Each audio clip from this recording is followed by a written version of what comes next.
Doctor Mona Tahsin. আজ আমরা যে বিষয়টি নিয়ে আলোচনা করব সেটি হচ্ছে শ্বাসকষ্ট বা হাঁপানি রোগ সমস্যা ও তার চিকিৎসা। এই বিষয়টি নিয়ে আলোচনা করবার জন্য আমাদের সঙ্গে অতিথি হিসেবে রয়েছেন একজন বিশেষজ্ঞ চিকিৎসক। চলুন অনুষ্ঠানের শুরুতেই পরিচিত হয়ে নেওয়া যাক আমাদের আজকের অতিথির সাথে। স্যার, আপনাকে শুভেচ্ছা এবং স্বাগত আমাদের আজকের অনুষ্ঠানে। ধন্যবাদ আপনাকে।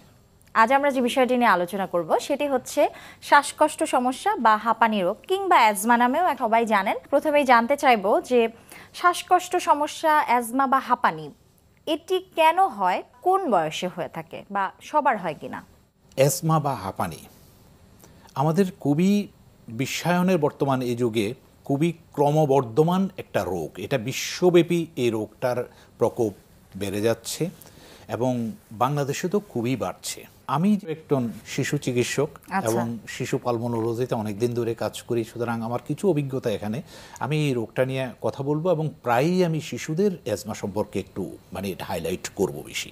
আচ্ছা, অ্যাজমার প্রথম আমাদেরকে জানতে হবে অ্যাজমা রোগটা কি। অ্যাজমা হলো যে শ্বাসতন্ত্রের প্রদাহজনিত একটা রোগ। কোনো কারণে যদি শ্বাসতন্ত্রের মধ্যে ইনফ্লামেশন বা প্রদাহ হয়, তখন শ্বাসতন্ত্রটা সংকুচিত হয়ে যায়। আচ্ছা, এই সংকুচিত হওয়ার কারণে মানুষের শ্বাস নিতে কষ্ট হয় এবং এই কষ্টের প্রকোপটা কিভাবে প্রকাশ পায়, কয়েকটা লক্ষণের মাধ্যমে সেটা প্রকাশ পায়। যেমন বা কাশি হবে রোগীর, আচ্ছা, এবং এই কাশিটার একটা বৈশিষ্ট্য হলো এটা সকালে খুব ভোরে আর্লি হয় এবং সন্ধ্যায়, যেটা পিওরলি অ্যাজমার কাশিটা টেম্পারেচার ভেরিয়েশন, তাপমাত্রার তারতম্য যেখানে হয় সেখানে কিন্তু এই কাশিটা দেখবেন যে একটা বাচ্চা খুবই ভালো, সারাক্ষণ সারাদিন খুব ভালো, বা একটা লোক, বয়স্ক লোক খুব ভালো, বেশিরভাগ ক্ষেত্রে বাচ্চাদের ক্ষেত্রে এই রোগটা খুব বেশি হয়, এই সিমটমটা। সন্ধ্যার সময় সে যখন খুব বেশি কাশছে অথবা সকালে ঘুম থেকে উঠে অনবরত কাশছে, আচ্ছা, দিনের বেলা ভালো, আপনাকে ধরে নিতে হবে যে এটা অ্যাজমা হওয়ার সম্ভাবনাটা অনেক বেশি। 2 নম্বর যে জিনিসটা হলো সেটা হলো বুকের মধ্যে সাই সাই করে বাঁশির মতো আওয়াজ হওয়া। আচ্ছা, 3 নম্বর জিনিসটা হলো যে বুকে চাপ চাপ অনুভূত হওয়া। রোগীরা এসে বলে যে আমার বুকে চাপ চাপ লাগছে। এই জন্য এই রোগটা, শ্বাসতন্ত্রের এই প্রদাহটা যত বেশি হবে তার রোগের প্রকোপটা অনেক বেশি বাড়বে। এখন তো এক্ষেত্রে কি ফ্যামিলিয়াল কোনো প্রিডিসপোজিশন কাজ করে? এই রোগটার অনেকগুলা কারণের মধ্যে একটা উল্লেখযোগ্য কারণ হলো ফ্যামিলিয়াল প্রিডিসপোজিশন। আমরা রোগীদেরকে আসলে জিজ্ঞেস করি যে আপনার পরিবারে কারো কি আগের এই শ্বাসটানের সমস্যা ছিল কিনা, কোনো অ্যালার্জিক প্রবলেম ছিল কিনা। এগুলো আমরা কেন জিজ্ঞেস করি যে এই কারণে এটা পারিবারিকভাবে এটা ফ্যামিলিয়াল প্রিডিসপোজিশনটা অনেক বেশি। আর একটা ইম্পর্টেন্ট ব্যাপার হলো এখন যেটা এনভায়রনমেন্ট। আমাদের এনভায়রনমেন্ট খুব পলিউশন হয়, খুবই নগরায়ন বলেন খুব বেশি হয়। এনভায়রনমেন্টের কারণে এই ইনসাইটিং ফ্যাক্টর হিসাবে কাজ করে এই রোগটা তাদের খুব বেশি হয়।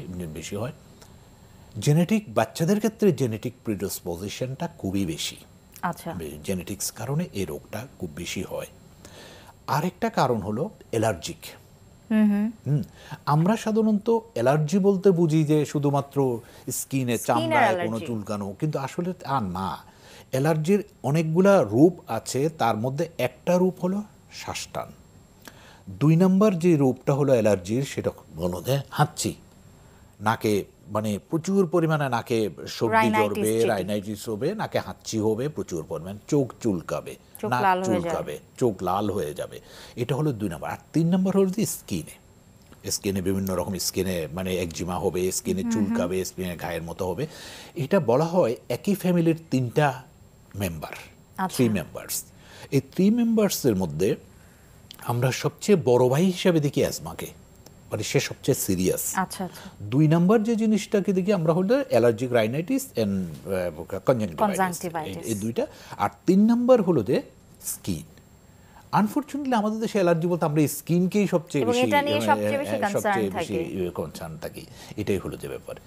এই কারণগুলো নিয়ে আমরা মোটামুটি অ্যাজমার কি এই সম্পর্কে আচ্ছা, শিশুরা কি এক্ষেত্রে বলতে পারে? আমরা বড়রা যারা আছি তারা তো আমাদের যদি একটু শ্বাসকষ্ট হয় আমরা বলতে পারছি যে আমার শ্বাস নিতে কষ্ট হচ্ছে, বা আদার্স যেসব উপসর্গের কথা আপনি বলেছেন এগুলো হলেও আমরা বলতে পারি। তো শিশুরা তো সেই ধরনের অনেক সময় এক্সপ্রেস করতে পারে না, তারা হয়তো তাহলে সেক্ষেত্রে কিভাবে বুঝতে পারেন আপনারা?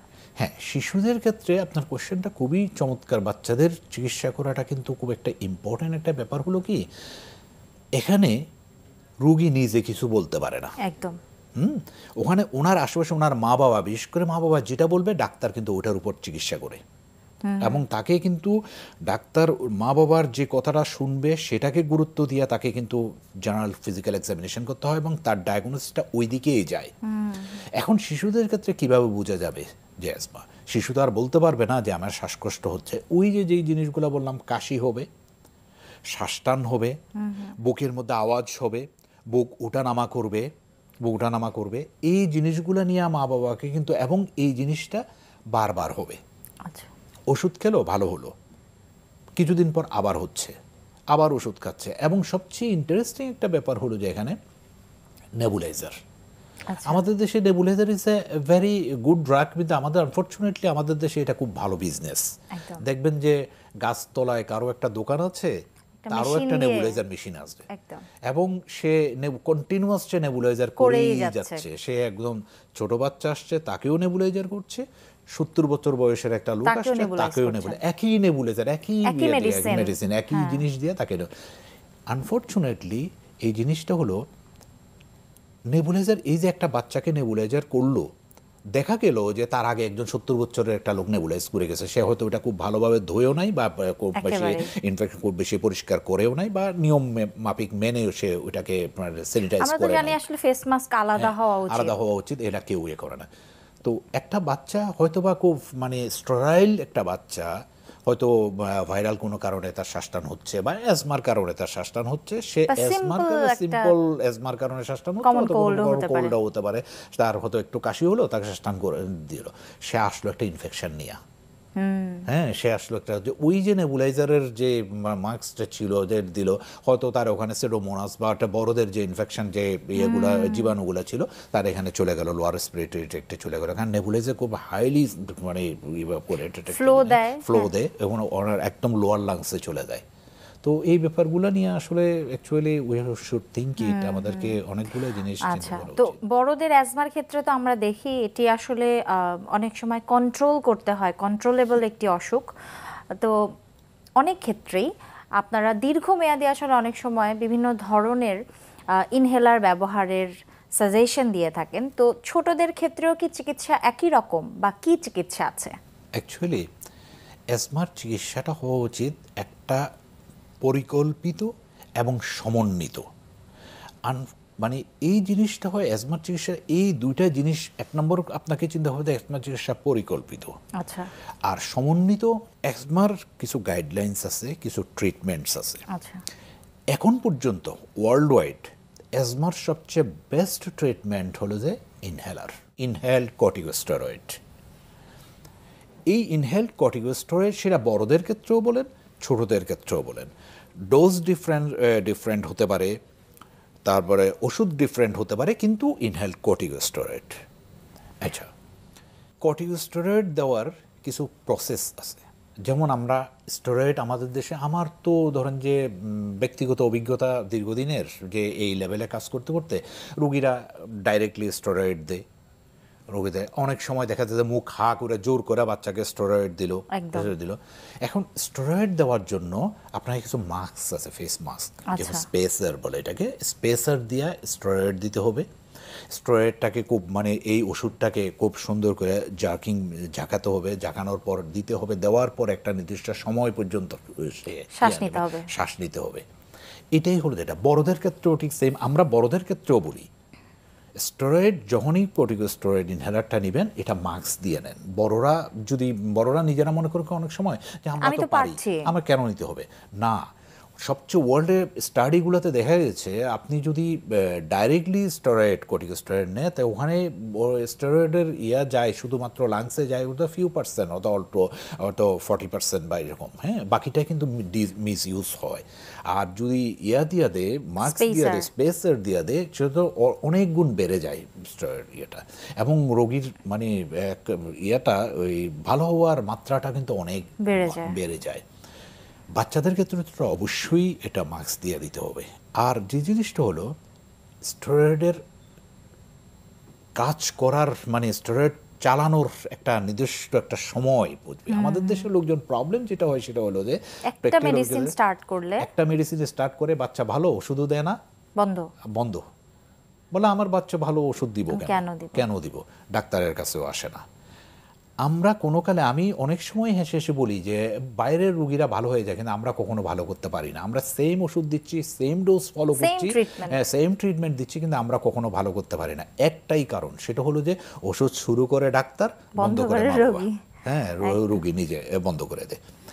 এটা করা যাবে না। স্টেরয়েডের ট্রিটমেন্টটা একটা নির্দিষ্ট সময় পর্যন্ত, একটা নির্দিষ্ট সময় চালাতে হবে। চালালে হবে কি, রোগটা আস্তে আস্তে আস্তে আস্তে আস্তে আস্তে কমতে কমতে একটা পর্যায়ে বেজ লাইনে চলে আসে, একদম পূর্ণ নিয়ন্ত্রণে চলে আসবে একটা পর্যায়ে। এবং সেই নিয়ন্ত্রণটা এখন দেখা যায় যে বিভিন্ন স্টাডি দেখেছে নিয়ন্ত্রণটা অনেক বছর, সে একটা বাচ্চার ক্ষেত্রে বলছি যে অনেক বছর সে ওই যে সিমটম ফ্রি থাকে, যদি আপনি ওই সময়টা নির্ধারিত করে যদি একটা নিশ্চয় রোগীটাকে, এবং এই গ্রাফটা কখনো হরিজন ডাইরেক্ট হয় না, এটা খুব ধীরে ধীরে এই গ্রাফটা। হ্যাঁ, কিন্তু আনফর্চুনেটলি আমরা এই গ্রাফ করতে করতে এখানে এসে বন্ধ করি, আবার উঠে, আবার গ্রাফ চালাতে চালাতে এখানে আসি, আবার উঠে, এই উঠে বানরের পিঠাবাগের মতো 3 হাত উঠে 4 হাত নামে, এই করতে করতে আমরা আসলে কোনো রোগীকে কন্ট্রোল করা সম্ভব না, আমরা পারি না। এবং দীর্ঘদিন ধরে রোগটা এভাবে চলতে চলতে আস্তে আস্তে ডিজিজের প্রকোপটা বাড়ে, ওষুধের পরিমাণটা বাড়ে। আপনি ডিজিজ যত বাড়বে, আপনি ডিজিজের সিভিয়ারিটি যত বাড়বে, আমাকে তো ওষুধের ডোজ বাড়াতে হবে একদম। এবং এই ডোজ বাড়তে বাড়তে একটা সময় দেখা যায় যে রোগী আর পারছে না। এবং আমি যে এই কথাটা বলছি, এটাই আমাদের ব্যক্তিগত অভিজ্ঞতা এবং এটাই আমাদের বাস্তবতা। রোগী একসময় হতাশ হয়ে যায় যে আমি এত ওষুধ চালাচ্ছি, রোগীর তো ভালো হচ্ছে না। মা বাবারা হতাশ হয়ে যায়, রোগী হতাশ হয়ে যায়, অথবা আশেপাশের লোকজন বলে কি তুমি কি ওষুধ খাওয়াচ্ছ, কি ট্রিটমেন্ট হচ্ছে, রোগী তো ভালো হচ্ছে না। কিন্তু অ্যাকচুয়ালি ওই যে বললাম, একটা সমন্বিত এবং পরিকল্পিত। বাচ্চাদের ক্ষেত্রে যখন ট্রিটমেন্ট হয় তখন বলা হয় যে whole family should be involved. আচ্ছা, কারণ আমরা একটা বাচ্চাকে বলে দিলাম যে বাবা তুমি এখানে এই ইনহেলারটা নিও, আপনাকে মনে রাখতে হবে আমাদেরকে, সে ওই পরিমাণ দায়িত্বশীল হয় নাই যে সে রাত্রে ঘুমানোর আগে একটা ইনহেলার দিবে, সকালে স্কুলে যাওয়ার আগে একটা ইনহেলার দিবে, সে whole family should be involved. What does it mean? Means that যেই সামনে তাকে বলতে হবে, সবাইকে জিজ্ঞাসা করতে হবে, বাবা তুমি ঘুমানো, তুমি কি ইনহেলার দিয়েছো? সকালে স্কুলে যাওয়ার সময় তাকে ইনহেলারটা তার মাকে দিয়ে দিতে হবে। রাত্রে ঘুমানোর সময় সে যখনই ঘুমাচ্ছে, মাকে এসে বাবাকে এসে ভাই বোন যারাই তাকে ইনহেলারটা দিতে হবে। তাকে নিয়মগুলা মানে মানতে হবে, তাকে এটা স্মরণ করিয়ে দিতে হবে। এইভাবে যদি আস্তে আস্তে কমে আসে। কিন্তু আমরা একটা করি কি, একটা বাচ্চাকে বললাম যে তুমি ইনহেলার দেবো, সে হয়তো বা 1 দিন দিল, 3 দিন দিল না, 3 দিন পরে মায়ের হঠাৎ করে মনে হলো যে কিরে তুমি কি দিয়েছো? 3 দিন পর আমি একটা ডোজ দিলাম, বাকি 3 দিন আর কোনো খবর নেই। দিস ইজ দ্য ভেরি, আমি এইটাই হলো যেমন বাস্তবতা, এটাই প্র্যাকটিক্যাল, অর্থাৎ এটি করা যাবে না।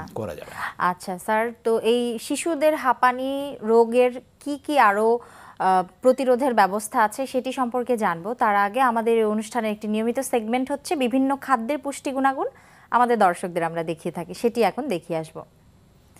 সুপ্রিয় দর্শক, দেখছেন স্বাস্থ্য প্রতিদিন অনুষ্ঠানের এই পর্যায়ে চলুন দেখে নেওয়া যাক বিভিন্ন খাদ্যের পুষ্টি গুণাগুণ সম্পর্কে আমাদের পুষ্টিবিদের কাছ থেকে। আমরা একেবারে অনুষ্ঠানের শেষ পর্যায়ে আছি। খুব ছোট্ট করে যদি আমাদের দর্শকদের আপনি কিছু পরামর্শ দিতেন যে অ্যাজমায় আক্রান্ত শিশুদের জীবনযাত্রা কিরকম হওয়া উচিত বা তাদের কিভাবে চলাফেরা করলে তারা ভালো থাকবে। এইটাই হলো সবচেয়ে গুরুত্বপূর্ণ বিষয়, যে অ্যাজমা আক্রান্ত শুধু ওষুধ দিলে হবে না, আমাদেরকে চিন্তা করতে হবে যে আমি শুধু স্টেরয়েড ইনহেলার দিলাম, নেবুলাইজার দিলাম, এটা কিন্তু চিকিৎসা না।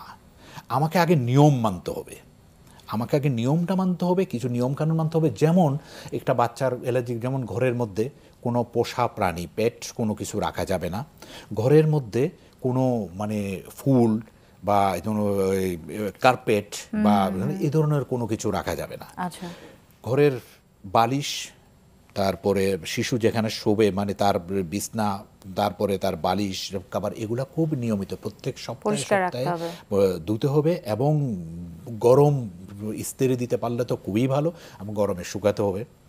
এবং সবচেয়ে বড় জিনিস হলো শিশুদের অতিরিক্ত গরম, অতিরিক্ত ঠান্ডা, দুটোই অ্যাভয়েড করতে হবে। যেমন একটা শিশু হঠাৎ এসিতে আছে, হঠাৎ করে বাইরের দৌড় দিল, গরমের মধ্যে, অথবা গাড়ি করে গরমের মধ্যে এসির মধ্যে আসছে, সে গাড়ি থেকে নামলো হঠাৎ করে, এই অর্থাৎ টেম্পারেচারটাকে আস্তে আস্তে নরমালাইজ করতে হবে।